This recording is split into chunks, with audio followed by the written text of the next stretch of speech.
श्री नरेश विजय शाह, मुंबई।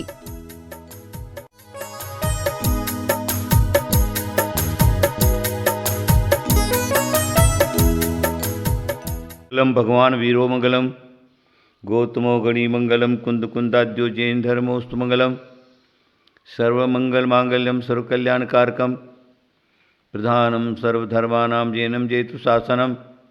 जय बोलो 1008 चिंतामणि पार्श्वनाथ भगवान, जय बोलो 1008 महावीर भगवान की, जय बोलो 1008 सम्य शिखर सिद्ध क्षेत्र की, जय बोलो 1008 अनंतानंत परम सिद्ध भगवान की, परम गुरुदेव आचार्य श्री महाविकीर्ति जी महाराज की, परम गुरुदेव आचार्य श्री विमल सागर जी महाराज की, परम गुरुदेव आचार्य सन्मत सागर जी महाराज की, 3 कमलों करोड़ मुनिराज की, अहिंसा परमो धर्म की।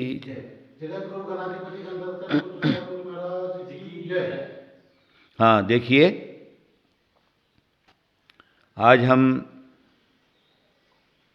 दुखी क्यों हैं, एक विचारणीय विषय है। जीव जिधर भी जाता है सुख की खोज करता है, लेकिन उसको सुख कहीं पर भी मिलता नहीं।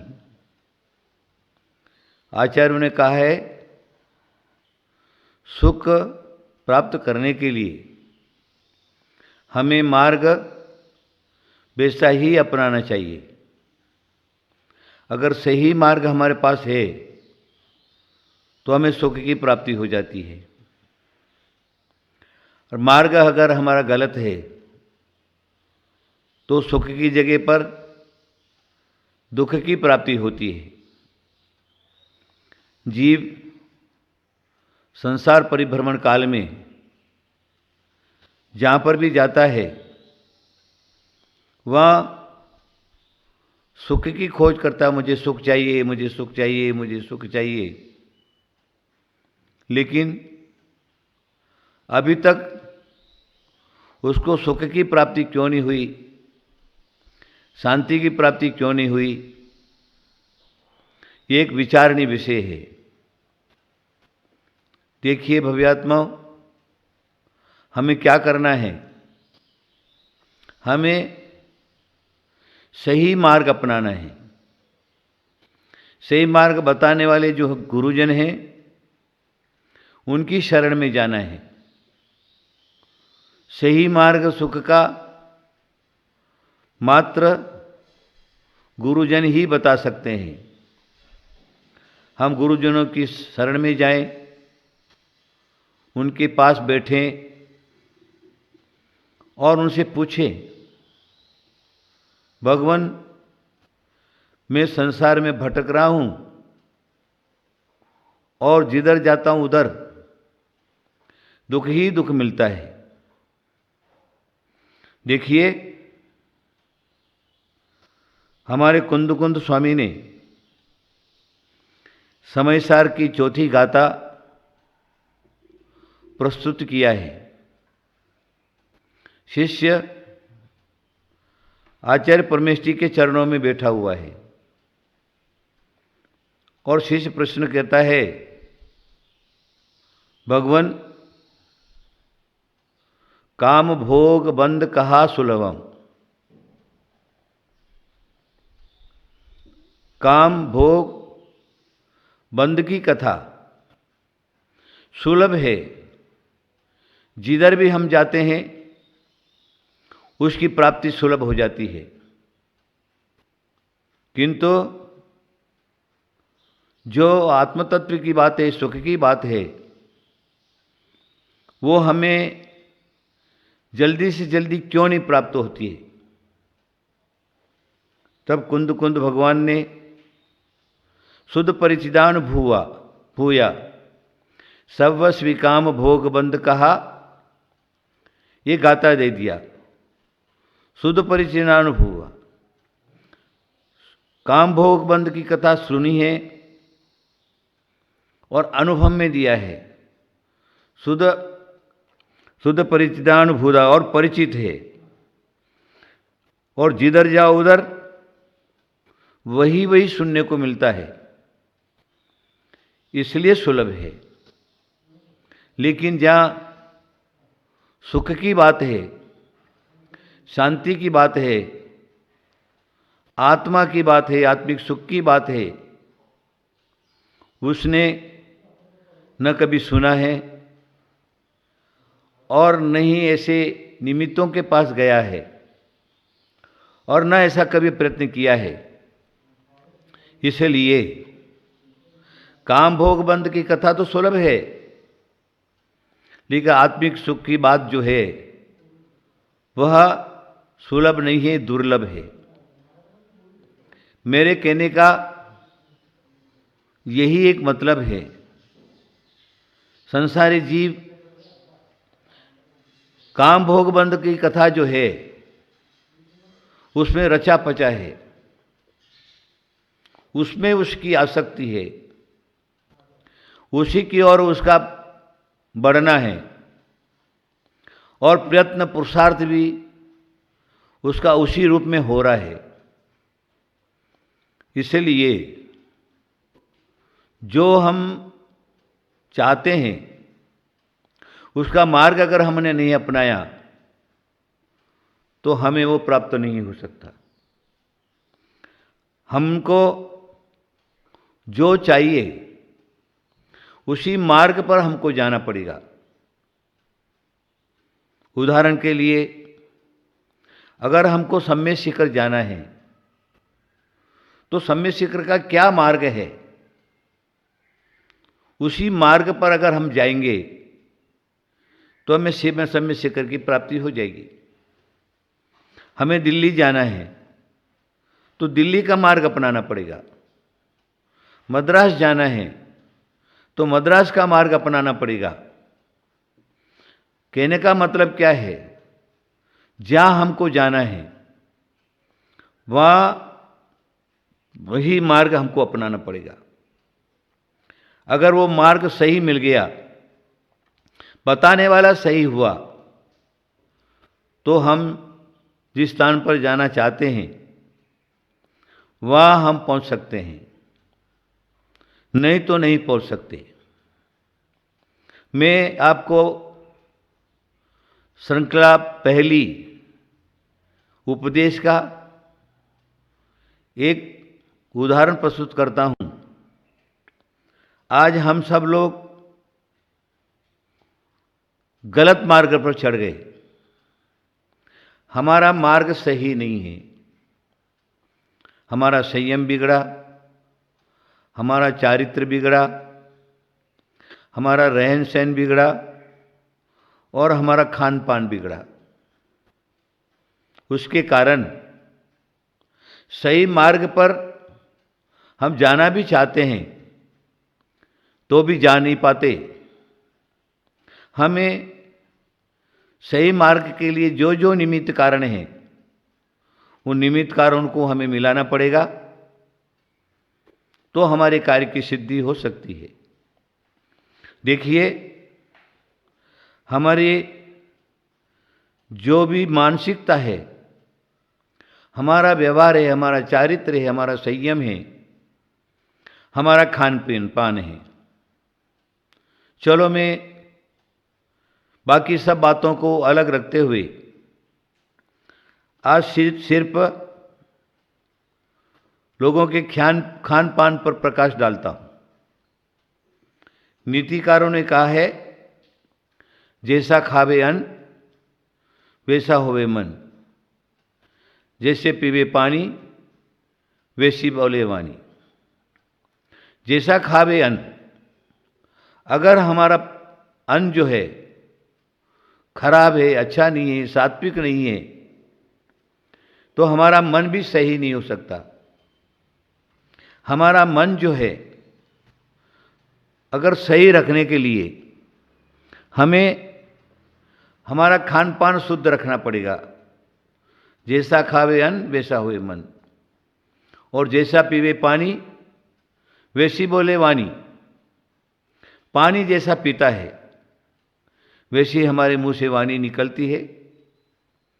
इसलिए सर्वप्रथम हम लोगों को अपने खान पान की शुद्धि रखना परम आवश्यक है। क्योंकि हमारी जो मानसिक क्रियाएं हैं उसके ऊपर उसका असर पड़ता है। अगर हमने अभक्ष्य खाया है तो हमारी मानसिकता कभी ठीक नहीं हो सकती, हमारा धर्म सही रूप में नहीं हो सकता, मोक्ष मार्ग की तरफ हमारी गाड़ी नहीं बढ़ सकती। वर्तमान में लोगों का जो है वो खान पान बिगड़ गया है। चाहे जहाँ खाता है, चाहे जैसा खाता है, चाहे जिसके हाथ का खाता है, आजकल अगर आप जाते हैं बाजार में तो अनेक प्रकार के अशुद्ध पदार्थ तैयार मिलते हैं और उनको देखते ही आपका मन चलता है और फिर उन चीज़ों को खाने की तरफ आप भागते हैं। उस समय आपको अपना विवेक से काम लेना है कि आखिर ये चीज़ क्या है,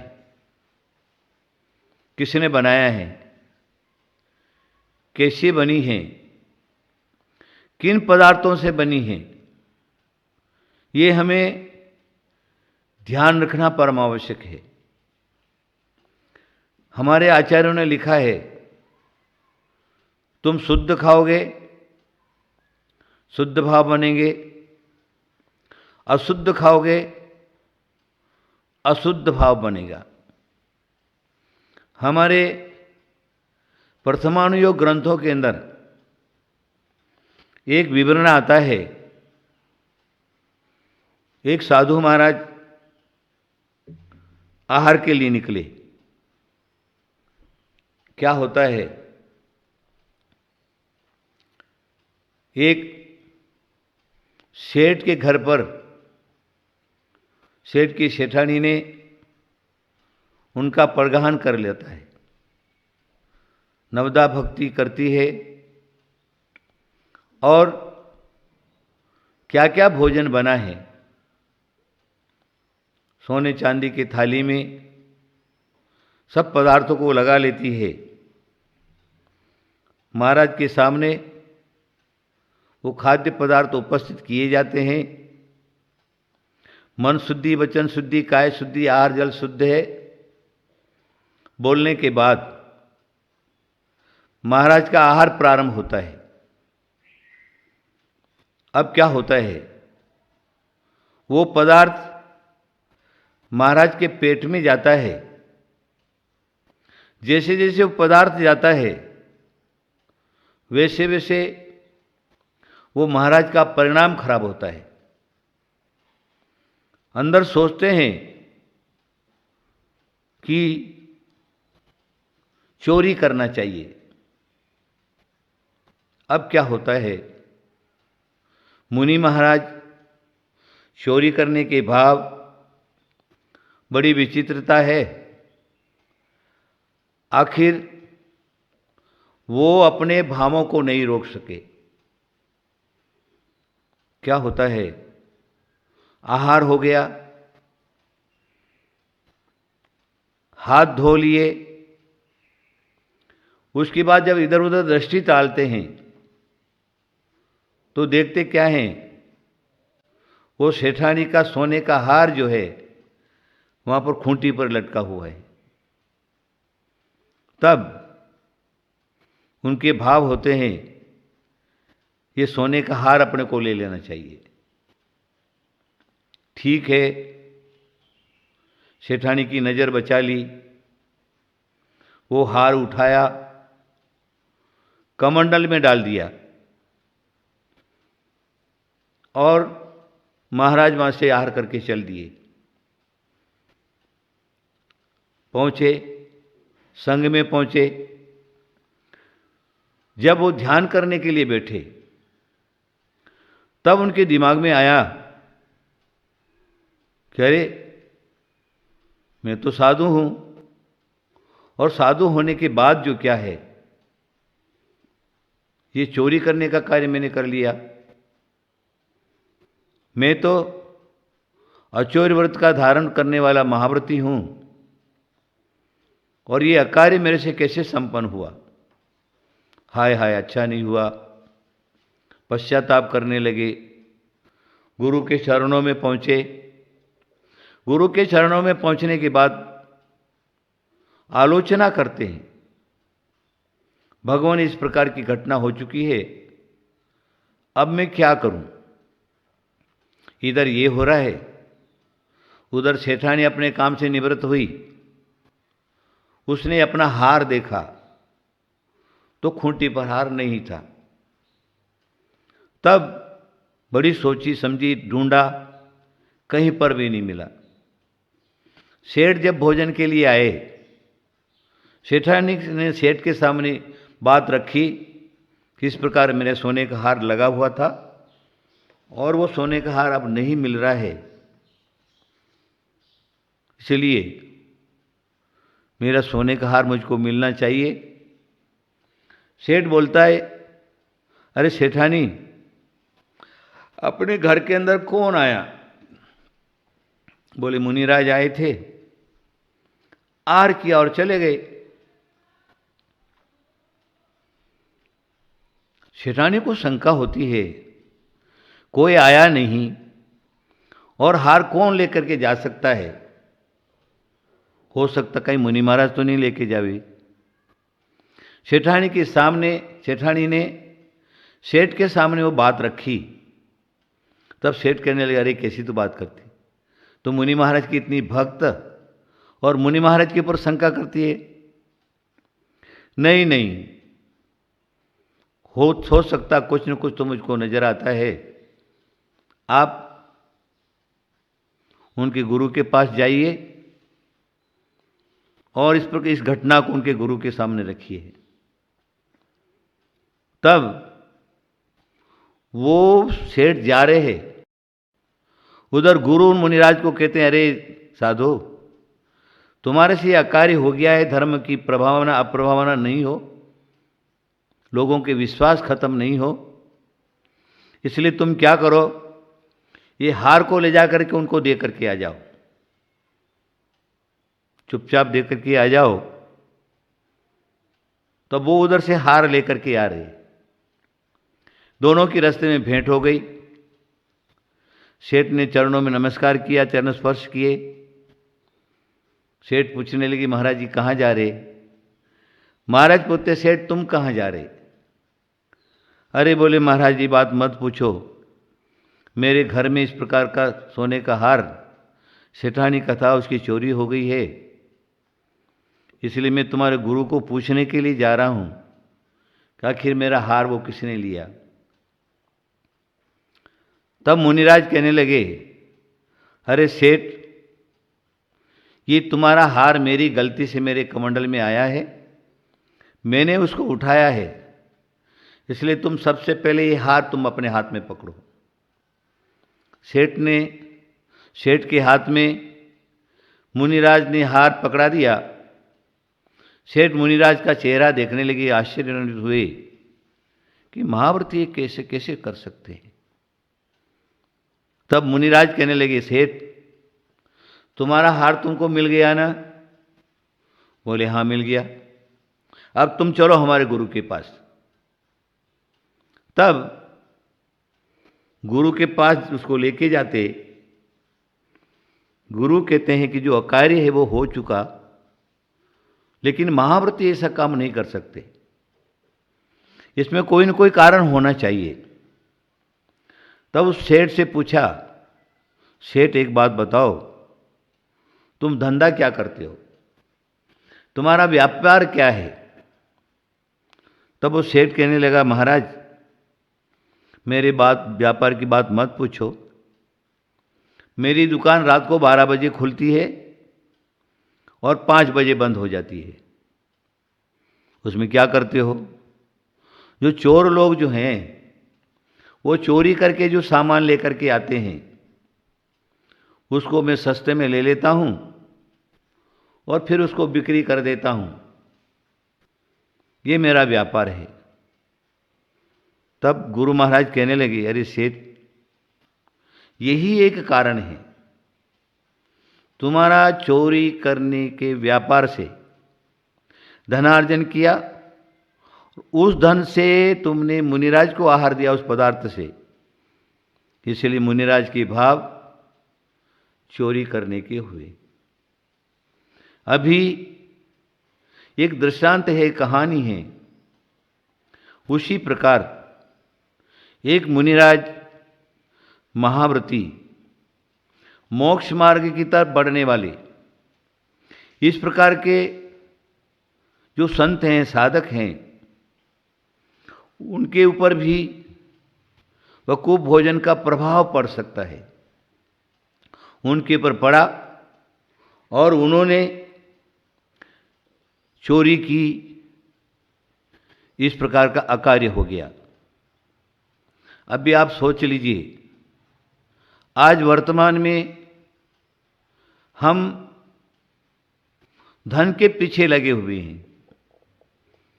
वो धन किसी भी रूप में हमको प्राप्त होगा, लेकिन हम करते हैं, धनवान बनते हैं और उसके बाद क्या करते हैं, वो धन हम अगर धर्म में खर्चा कर दिया अथवा मुनि महाराज साधु संतों की व्यवस्था में उसको खर्चा किया, तो क्या होगा?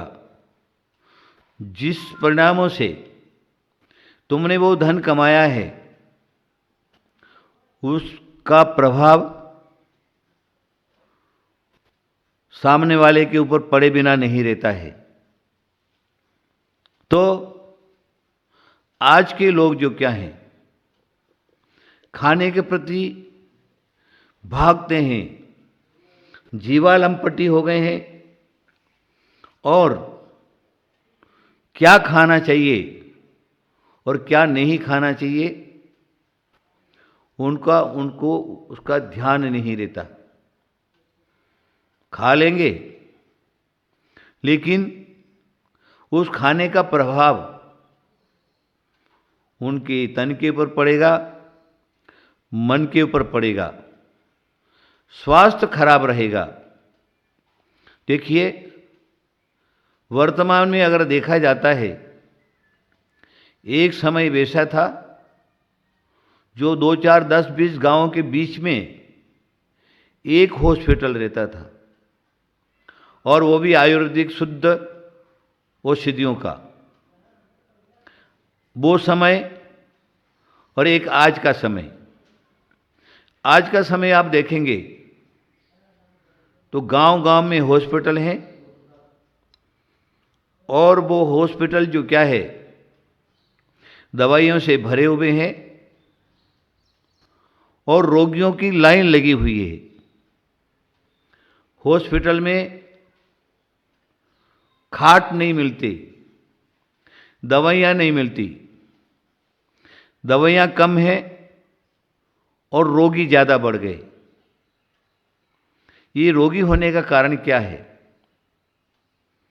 हमारे आयुर्वेदाचार्यों में, आयुर्वेद ग्रंथ के अंदर इस प्रकार का लिखा है कि इंसान को जितना जरूर है उतना ही शुद्ध और शाकाहार रूप में शुद्ध बना हुआ, घर का बना हुआ भोजन जो क्या है वो करना चाहिए। नीतिकारों ने कहा, एक बार खाए सो योगी। एक बार खाने वाला योगी होता है, 2 बार खाने वाला भोगी। अगर 2 बार खाता है तो उसको भोगी की संज्ञा दी है, और 3 बार खा गया तो रोगी हो जाता है। क्योंकि हमारे पेट की जो समस्या है, हमारे पेट की जो आंतें हैं, मशीनरी है, उनकी भी कोई एक ताकत रहती है पचाने की। अगर शुद्ध भोजन और सात्विक भोजन है और परिमाण में कर्म कम है और उसी हिसाब से अगर हमने खाया है तो हमारे शरीर के अंदर योग्य पदार्थ तैयार होंगे और ये शरीर जो क्या है निरोगी बनेगा, बलवान बनेगा, बलिष्ठ बनेगा और कांति रहित सहित बनेगा। और उसके बाद अगर तुमने जो क्या है 2 बार खाना शुरू कर दिया तो हमारे आचार्यों ने लिखा है चलो 2 बार खाने में भी 1 बार तुम्हारा ये शरीर एडजस्ट कर लेगा, लेकिन उससे ज्यादा तुमने खाने का काम किया, अगर ज्यादा लोड डाला तो ये मशीनरी जो क्या है पाचन शक्ति बिगड़ जाएगी, आप रोगी हो जाएंगे और नाना प्रकार के रोगों की उत्पत्ति आपके शरीर में हो जाएगी और फिर ये शरीर काम करना बंद कर देगा और तुम्हारे शरीर में अनेक प्रकार की आदि व्याधियां उत्पन्न हो जाएगी और फिर जो क्या है आपको मरने से कोई नहीं बचा सकता। शारीरिक जो सुख है वो तुम्हारा बिगड़ जाएगा, आपको कोई बचाने में समर्थ नहीं होगा। इसलिए आयुर्वेद का भी इस प्रकार का नियम है, तुम सीमित खाओ और शुद्ध खाओ, शुद्ध बना हुआ खाओ, घर का बना हुआ खाओ, बाजार की कोई भी चीज जो है उसका उपयोग मत करिए, नहीं तो ये शरीर तुम्हारा जवाब दे देगा और तुमको रोगी बना देगा और ऐसे ऐसे असाध्य रोग भी तुम्हारे शरीर में हो जाएंगे जिसका निवारण अच्छे अच्छे डॉक्टर भी, वैद्य भी जिसका निवारण नहीं कर सकेंगे और आखिर तुमको मरणासन होना पड़ेगा। देखिए संसार में हम जिधर दृष्टि डालोगे उधर सिर्फ घर घर के अंदर रोगी ही रोगी भरे हुए हैं। घर के अंदर एक अलमारी पूरी की पूरी 4 घर के मेंबर हैं, चारों प्रकार की दवाइयां और पूरी अलमारी दवाइयों से भरी हुई है। ये स्थिति अभी हमारे वर्तमान में है। इसीलिए नीतिकारों ने कहा जैसा खावे अन्न, तुम अन्न जो खाते हो उसका शुद्धिकरण अवश्य होना चाहिए, रहना चाहिए। इसलिए हमारे जैन धर्म में साधु संतों की जो चर्या है वो साधु संतों की चर्या में सिर्फ एक बार भोजन करने का विधान है और वो एक बार भोजन भी सात्विक शुद्ध बना हुआ और शुद्ध लोगों से के हाथ का बना हुआ साधु संत भोजन करते हैं। इस प्रकार का भोजन अगर साधु संत खाते हैं तो उनकी दिनचर्या ज्ञान ध्यान तपोरक्त की जो चर्या है वो शुद्ध बनी रहती है, किसी प्रकार का कोई अड़चन नहीं रहता है, उनका शरीर निरोगी बना रहता है और ज्ञान ध्यान करके स्वर्ग और मोक्ष की प्राप्ति कर लेते हैं। मेरा क्या कहना है, आप क्या करिए, मेरा जो मेन पॉइंट है वह यही है कि आप अपने भोजन के ऊपर ध्यान दीजिए। मुझे क्या खाना चाहिए, कैसा खाना चाहिए, किसके हाथ का बना हुआ खाना चाहिए। हमारे साधु परंपरा में पहले प्राचीन जो आचार्य परमेश जी हुए, जब उत्तर भारत में उन्होंने विहार किया, तो ये एक समस्या खड़ी रही कि किसके हाथ का भोजन लेंगे, महाराज किसके हाथ से आहार लेना। तब क्योंकि वृत्ति तो मिलेंगे नहीं, तब एक शुद्ध जल का त्याग करके एक पॉइंट जो है तैयार हुआ, शुद्ध जल का त्याग, अशुद्ध जल का त्याग। जो अशुद्ध जल है, अशुद्ध खान पान है, उसका त्याग करे, वही साधु संतों को आहार दे सकता है। उसका नाम रखा शुद्ध जल त्याग। उसका अर्थ क्या था? जो रात्रि भोजन का त्यागी हो, पानी छान करके पीने वाला हो, और मद्य मांस मधु का जीवन भर का त्यागी हो, और मद्य मांस का सेवन करने वाला जो है वो भी मुनिराज को, साधु संतों को आहार नहीं दे सकता। इस प्रकार का नियम करा करके, और हमारे आचार्य शांति सागर महाराज से लगा करके, आचार्य महावीर कीर्ति जी से लगा करके, आचार्य विमल सागर जी महाराज से लगा करके, बड़े बड़े जो संत हैं उन सभी संतों ने उस नियम को निभाया और स्वयं भी शुद्ध खाए, और जो अशुद्ध खाने वाले हैं उनके हाथ का खाने का त्याग कराए।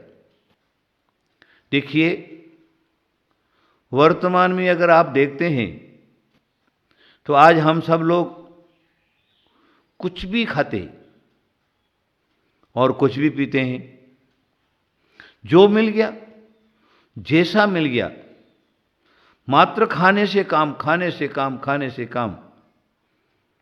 देखिए, यह एक दुर्गति का कारण है। मैं भी ये सोचता हूं, वर्तमान में इतने सारे लोग हैं, जैनी लोग, और बड़ी बड़ी धर्म की क्रिया करते हैं, मंदिर में जाकर के अभिषेक करते हैं, पूजा करते हैं, मंत्रानुष्ठान करते हैं। ये सारी की सारी क्रियाएं तो करते, लेकिन उनको अभी तक फल क्यों नहीं मिल रहा? इतना करने के बाद भी दुखी क्यों, रोगी क्यों? सर्वत्र देखा जाता है। उसका मेन पॉइंट जो है वो वही है, हमारे पेट के अंदर, मनुष्य का पेट जो है वह अभी एक कब्रिस्तान बना हुआ। कब्रिस्तान जानते हैं आप लोग? यहाँ पर व्यक्ति का डेथ हो गया, मर गया, तो उसको दफना दिया जाता है, जमीन के अंदर खड्डा खोद करके उसको डाल दिया जाता है, उसको कब्रिस्तान कहा। उसी प्रकार वर्तमान में मानव का पेट जो है वो कब्रिस्तान के बराबर हो गया, क्योंकि आज हमारा जो भोजनचर्या है, खान पान की चर्या है, वो जीवों के शरीर से उत्पन्न हुआ है। अनेक प्रकार के जीवों का घात उसमें है, और वो जीव हैं, कीटाणु हैं, हमारे भोजन के साथ मिश्रित होकर के हमारे पेट में चले जाते हैं, और वो हमारे शरीर में अनेक प्रकार का रोग उत्पन्न कर देते, और उनकी मानसिकता भी खराब हो जाती है। अभी आप देख लीजिए, वर्तमान में मांसाहार का बोलबाला है, जिधर देखो उधर। देखिए, अभी वर्तमान का एक समय ऐसा है, लोग शाकाहार को छोड़ करके और मांसाहार की ओर बढ़ गए। हमारे जैन श्रावक के लिए सर्वप्रथम अष्टमूल गुणों की बात की। मध्यमास मधु त्यागी, सहानुभूत पंचकम, ऐसा समंतभद्र स्वामी ने रत्नगढ़ श्रावकाचार्य में एक श्लोक दे दिया। सर्वप्रथम बताया मध्यमास मधु त्यागी, शराब पीने का त्याग और मांस खाने का त्याग। अब आप सोचिए, मांस किसको कहा?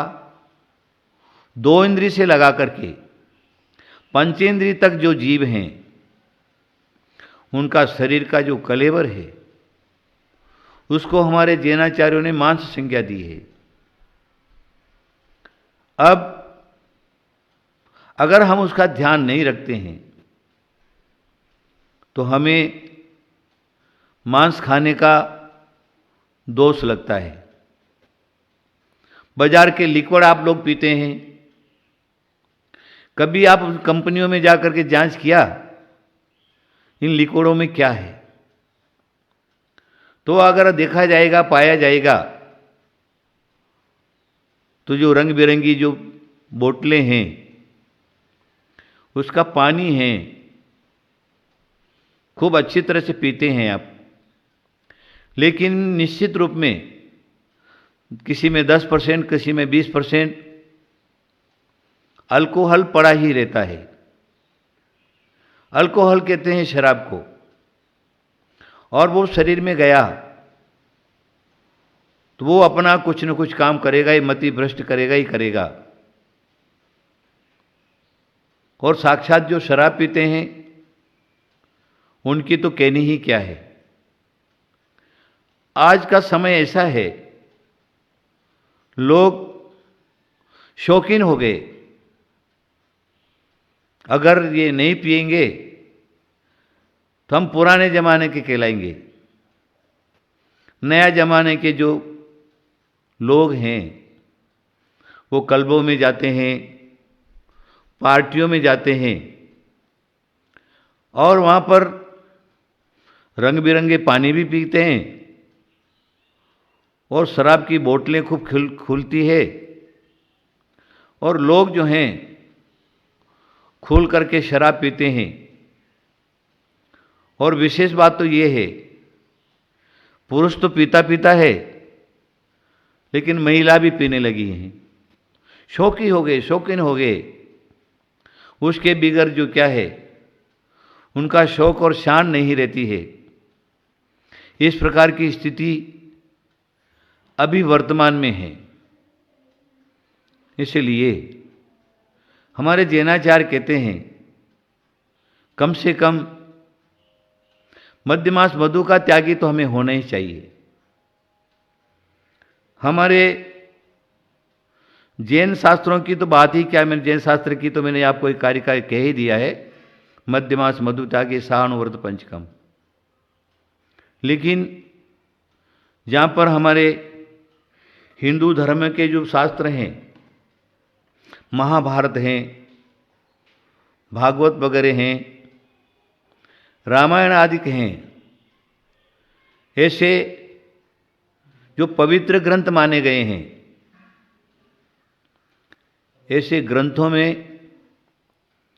ग्रंथों में भी कहीं पर भी मद्य मांस का उपयोग करना नहीं लिखा। देखिए, हमारे महाभारत का जो शांति पर्व है, उस शांति पर्व में महाभारतकार ने एक श्लोक दे दिया, जो मांस खाता है, जो शराब पीता है, ऐसे व्यक्ति अगर वह भगवान की पूजा करेगा, अर्चना करेगा, उनका पाठ करेगा, तो उसका फल उसको नहीं मिलता। मद्यमांसासनम रात्रो भोजनम कंद भक्षणम ये कुर्वन्ति वृथा तेषाम तीर्थ यात्रा जपस तपः, एक शांति पर्व का श्लोक है महाभारत का।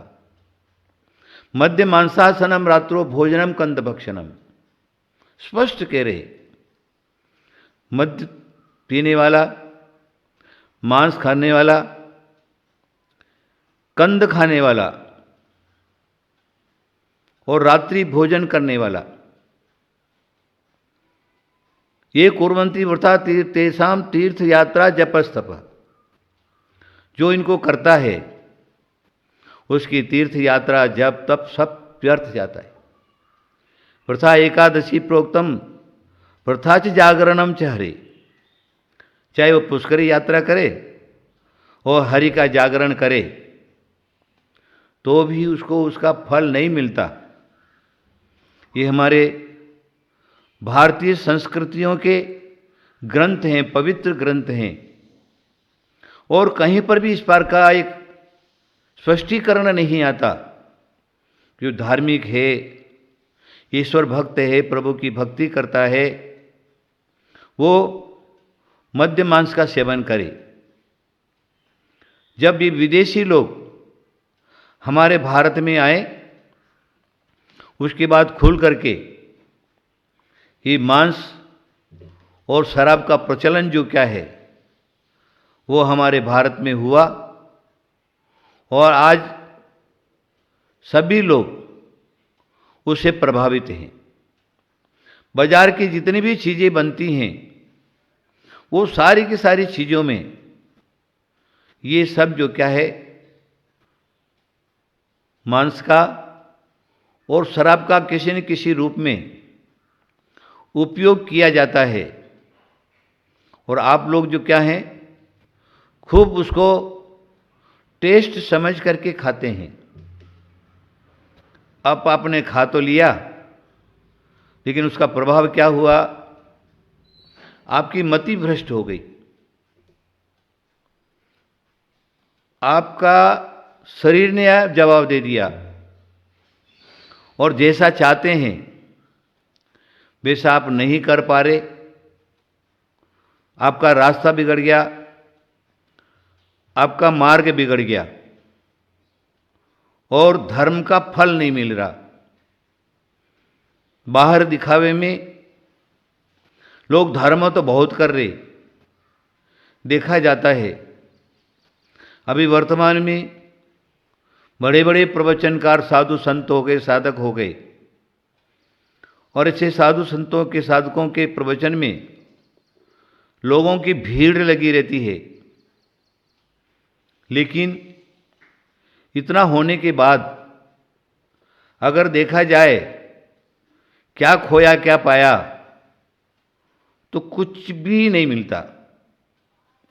जब जीवन में अष्टमूल गुण ही नहीं है, मद्य मांस मधु का ही त्याग नहीं है, तो हमें धर्म की फल कैसे मिल सकता है? तीर्थ यात्राओं का फल कैसे हो सकता है? इन धर्मानुष्ठानों का फल कैसे मिल सकता है?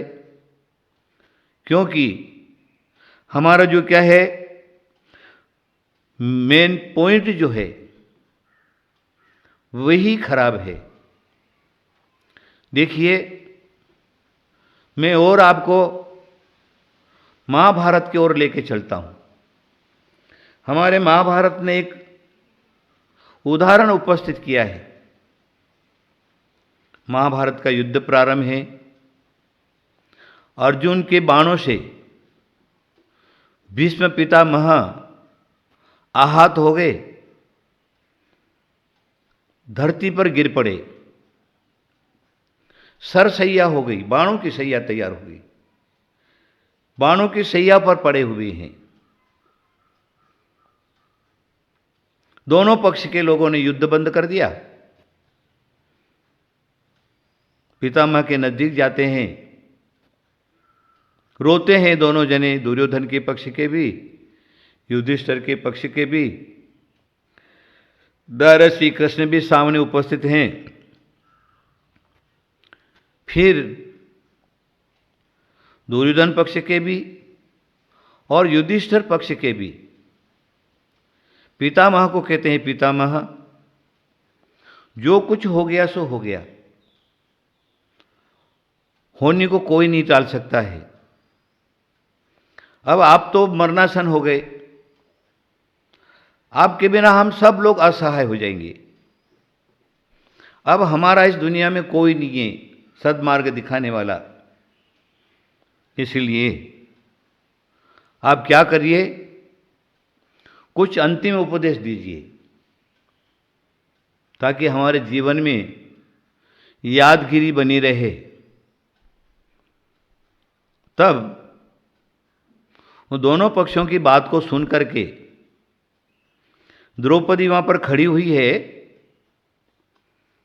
द्रौपदी ने सुना कि कैसे मूर्ख दोनों पक्ष के, ये व्यक्ति कभी भी इसने न्याय का पक्ष नहीं लिया और इससे अंतिम सदुपदेश सुनने की बात कर रहे। द्रौपदी जोर से हा हा हा करके हंस पड़ी। तब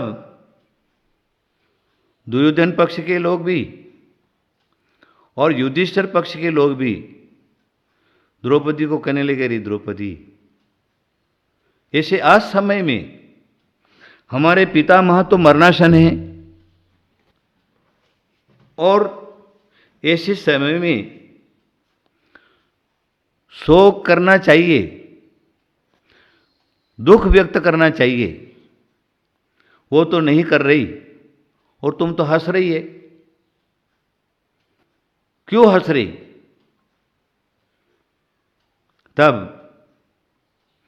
भीष्म पितामह जो है दोनों को कहते, शांत रहो शांत रहो शांत रहो। अरे ये क्यों हंस रही है, इसका मतलब मैं समझ गया। बोले अच्छा, चलो आप ही बता दीजिए, ये द्रौपदी असमय में क्यों हंसी? तो वो भीष्म पितामह कहते हैं कि अरे पांडवों कौरवों, मैं भीष्म पितामह हूं, प्राचीन वृद्ध आदमी हूं, राजनीति का जानकार हूं, धर्म नीति का जानकार हूं, युद्ध नीति का जानकार हूं। इतना होने पर भी क्या है, ये इसलिए हंस रही है, मैंने कभी भी न्याय मार्ग का शरण नहीं लिया, न्याय मार्ग को नहीं अपनाया, इसलिए हंस रही। पांडवों ने अपना योग्य जो है न्याय नीति से जो राज्य चाहिए, वो राज्य की प्राप्ति के लिए धृतराष्ट्र से जब याचना की और मैं वहां पर बैठा हुआ था, तो भी मैंने पांडवों को राज्य नहीं दिलवाया, इसलिए द्रौपदी हंस रही। उसके बाद जब राजसभा लगी हुई, दूध कीड़ा हो चुकी, दूध कीड़ा में भी मैंने मना नहीं किया कि ये दूध कीड़ा जो है, जुआ जो है, वो जीव को दुख की तरफ ले जाता है, मैंने मना नहीं किया। और जब दुशासन ने, दुर्योधन ने सती द्रौपदी को बाल पकड़ करके सभा में खींच करके लाने की जो क्रियाएं की, उस समय भी मैं वहां पर बैठा हुआ था, तो भी मैंने दुर्योधन के पक्ष को, दुशासन को मैंने डांटा नहीं, उसको रोका नहीं। इसलिए द्रौपदी हंस रही, बोले कैसा मूर्ख है ये। उसके बाद महाभारत के युद्ध की तैयारी हो गई, दोनों तरफ से युद्ध के लिए खड़े हैं। उसके बाद भी मैंने उस युद्ध, चाहे मैं चाहता था तो युद्ध रोक सकता था, लेकिन उस युद्ध को मैंने नहीं रोका, इसलिए द्रौपदी हंस रही है। लास्ट पॉइंट की बात क्या है देख लीजिए, ये उदाहरण कहानी है। लास्ट पितामह क्या कहते हैं कि अरे द्रौपदी, उस समय वैसी मेरी बुद्धि थी। बोले कारण क्या? वह कारण दुर्योधन का अन्न खाता था, कौरवों का अन्न खाता था। वो अन्याय पक्ष का जो अन्न है उसको मैंने खाया, इसके कारण मेरी बुद्धि जो क्या है, न्याय करने की बुद्धि नहीं हुई, अन्याय बुद्धि हो गई थी, मैं न्याय नहीं कर पाया। लेकिन द्रौपदी, अब बात पलट गई। अब क्या हुआ है? अर्जुन का बाण लग लग करके जो मेरे शरीर के अंदर अन्याय पक्ष का जो रक्त बना हुआ था, वो सारा का सारा रक्त निकल गया। अब शुद्ध रक्त रह गया है। इसलिए हे द्रौपदी, अब मैं उपदेश करने के लायक हो गया। आप सब लोग समझ गए होंगे। उदाहरण की जगह पर है, कहानी की जगह पर है, लेकिन ये बात जो है, धर्मशास्त्रकारों ने भी, महाभारतकारों ने भी इस बात को स्वीकार किया है कि जो शुद्ध भोजन जो है वो शुद्धता रखता है। न्याय से कमाया हुआ, अनिति से कमाया हुआ, चोरी से कमाया हुआ, पाप से कमाए हुए जो धन है, वो धन के द्वारा, वो धन से उपार्जित अगर एक कण भी हमारे पेट में जाता है तो उसका प्रभाव पड़े बिना नहीं रहता है। इसलिए हमें क्या करना है? मैं सिर्फ इन उदाहरणों से एक ही बात कहूँगा। आज हमारे चैनलों के माध्यम हैं और बड़े बड़े संत जो हैं, धर्म की बात कहते हैं, समाज सुधार की बात कहते हैं, संयम और चारित्र्य की बात कहते हैं। उसकी कोई कमी नहीं है, लेकिन कमी किस बात की है? लोग क्या करते? सुनते हैं, सिर्फ कान पवित्र करते, भीड़ इकट्ठी करते, और महाराज का प्रवचन हुआ, ताली बजाई, वापस अपने घर पर चले गए। लेकिन अपने जीवन में जो खोटी आदतें पड़ी हुई है, उस आदतों को नहीं सुधारते।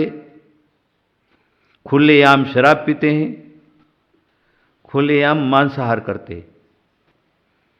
मैं मेन पॉइंट पर आता हूं।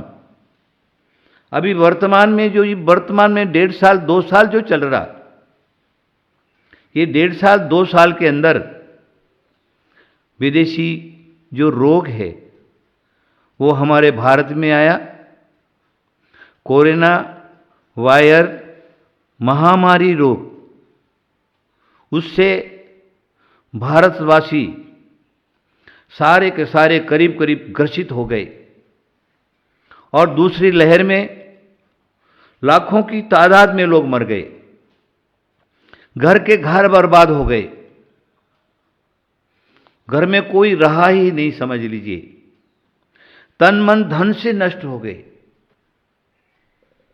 और ऐसी परिस्थिति अभी वर्तमान में है कि सभी लोग भयभीत हैं कि अब कब हम मरने वाले, कब हम मरने वाले, कब हम मरने वाले। सोच लीजिए आप। जहां तक मैंने देखा है, मैंने सुना है, मैंने पढ़ा है,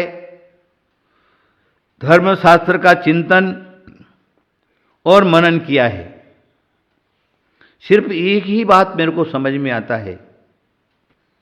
देखा है मैंने, और शास्त्रों में, पुराणों में भी पाया जाता है, जब जब भी ये पृथ्वी के लोग अन्याय, अनीति, पापाचरण की तरफ बढ़ जाते हैं, जीव जीव को नहीं समझता, एक दूसरे को मार करके खाने की तरफ उतारू हो जाते हैं। इस प्रकार का पृथ्वी पर जब पाप बढ़ जाता है, तब उस पाप को धोने के लिए, पापियों को दंड देने के लिए ये इस प्रकार की परिस्थिति उपस्थित हो जाती है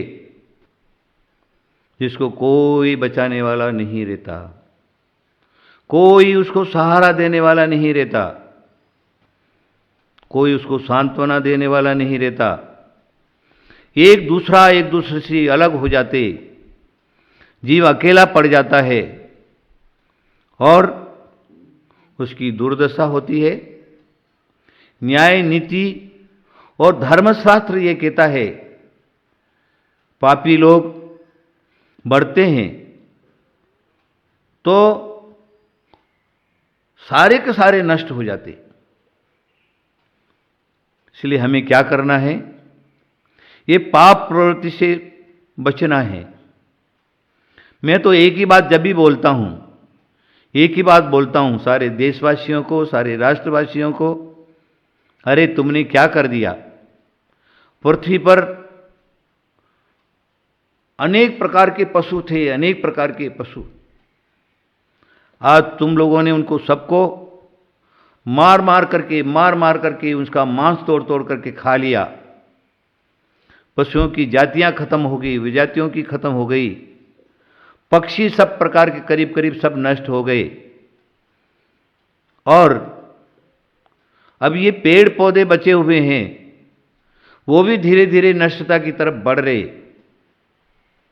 आखिर तुमको कौन बचाएगा? तुम कैसे बच सकते हो? इसलिए मेरा जो पॉइंट था आज, जैसा खावे अन्न वैसा होवे मन, जैसा पीवे पानी वैसे बोले वाणी। हमें ये ध्यान में रखना है कि अगर हमको स्वयं की रक्षा करना है तो हम क्या करें? सदाचार प्रवृत्ति बनाएं और शाकाहार की तरफ बढ़ें, मांसाहार को छोड़ दें, जीवदया का पालन करें, अहिंसा का पालन करें। और भगवान महावीर का जो सूत्र है, जियो और जीने दो, स्वयं जियो और दूसरे को भी जीने दो, ये सूत्र नहीं है हम तो जिए और दूसरे को मरने दो। ये सूत्र कोई भी धर्मशास्त्र नहीं कहता। सभी यही कहते हैं तुम स्वयं बचना चाहते हो तो दूसरे को बचाना सीखो। देखिए हमारा जो क्या है, न्याय नीति सदाचार शाकाहार जो क्या है, वही एक मेन पॉइंट है। उसी की तरफ हमें बढ़ना है। भगवान ने, ईश्वर ने, हमारे भाग्य ने ये पृथ्वी के ऊपर अनेक प्रकार के खाद्य पदार्थ हमको दिए हैं। आज उसको खा करके हम अपना जीवन निर्वाह कर सकते हैं, हमारा समय पूरा हो रहा है। इसलिए मैं आप सबको यही कहूँगा, भगवान आप सब लोगों को सद्बुद्धि दे और जो क्या है आप अपना भोजनचर्या आचरण ठीक करें और पाप प्रवृत्ति को कम करें। आपको सुख मिलेगा, शांति मिलेगी। सुख और शांति का मात्र सिर्फ मार्ग है, एक ही मार्ग है।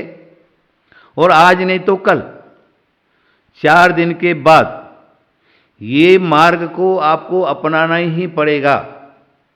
इस मार्ग को अपनाए बिना आपको सुख और शांति नहीं मिल सकती है। मेरा आप सब लोगों को आशीर्वाद। महावीर भगवान की जय। इस कार्यक्रम के पुण्यार्जक थे श्री नरेश विजय शाह, मुंबई।